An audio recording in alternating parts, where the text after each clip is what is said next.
we're not going to switch off the coal-fired power stations overnight and suddenly be, have a whole bunch of primary solar energy.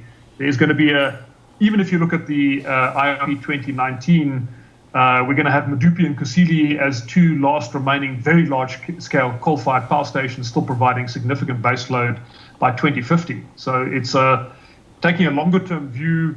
In the next 10 years, we're likely to see some 5 power stations generating something like 5 to 7 gigs being taken off the network because they are pretty much at the end of their operating lives. Average life of those, 3 out of those 5 stations are their operating age is now sitting at over 50 years.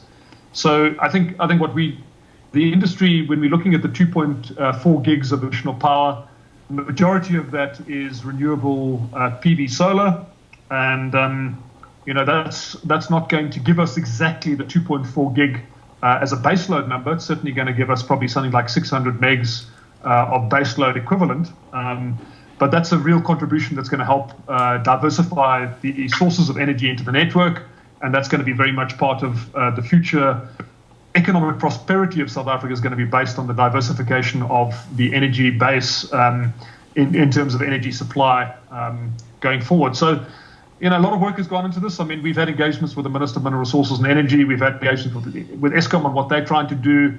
And so, the E angle, the environment angle of what we're trying to do at the same time, is part of this just transition process. Because again, you can shut off the whole of Mpumalanga from a coal mining perspective.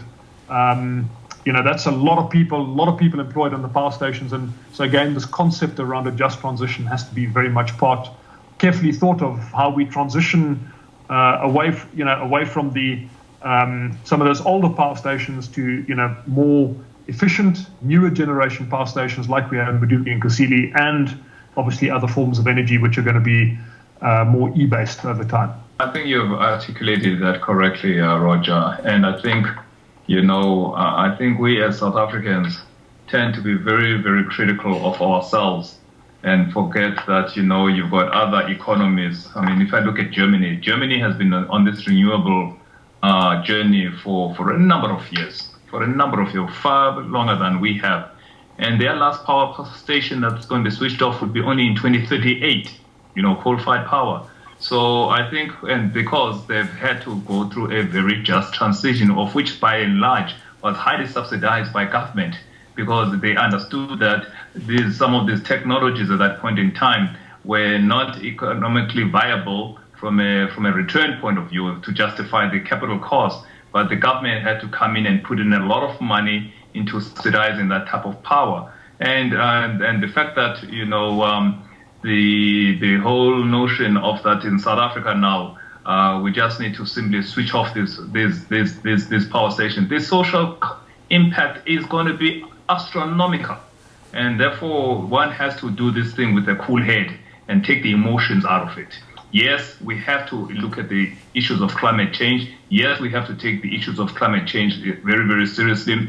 But, it's not one size fits all. We have to do what is also in the interest of the country to ensure that we manage the huge inequality, the high levels of poverty that are associated with an economy that is highly dependent on people becoming employed, not losing their jobs in the process.